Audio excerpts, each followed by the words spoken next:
මේ ස්වර්ණමාලි මහා සෑරජානන් වහන්සේ පිහිටි භූමියට ලෞතුරා සම්මා සම්බුදුරජාණන් වහන්සේ අපේ ගෞතම සම්මා සම්බුදුරජාණන් වහන්සේ 500ක් මහරහතන් වහන්සේලා සමග වැඩම කොට සමාපatti සුවයෙන් වැඩ හිටපු ශ්‍රී සම්බුදු සිරිපා පහසින් පාරිසුද්ධත්වයට පත් වුණ බිමක්. ඊළඟට බුදුරජාණන් වහන්සේ මොහොතේ මෙතන මහා ශාල කියලා දිව්‍ය පුත්‍රයෙකුට කියා හිටිනවා. දිව්‍ය පුත්‍රය අනාගතේ භාග්‍යතුන් වහන්සේගේ වැඩිමනක් ධාතු තැන්පත් මහා සෑය ඉදි වෙන්නේ මෙතන. ගාමිණී අභය කියලා පින්වන්තෙක් පහළ වෙලා ස්තූපේ කරවනවා. මේ භූමියට මහා කස්සප මහරහතන් වහන්සේ වැඩම කළා. මේ භූමියට සාරිපුත්ත මහ මුනිදුන් මුගලන් මහ මුනිදුන් වැඩම කළා.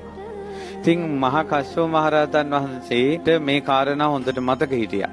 ඉතින් බුදුරජාණන් වහන්සේ ලංකාවට වඩිනකොට එවකට මේ භූමියේ මිනිසුන් නැහැ. ඉතින් මේ භූමිය බුදුරජාණන් වහන්සේ වෙනුවෙන් වෙන් වෙච්ච භූමියක් විදිහට කටුරොහොල් ඇති වෙලා කාටවත් අපිරිසිදු කරන්න බැරි විදිහට මේ භූමිය වෙන් වෙලා තිබුණා.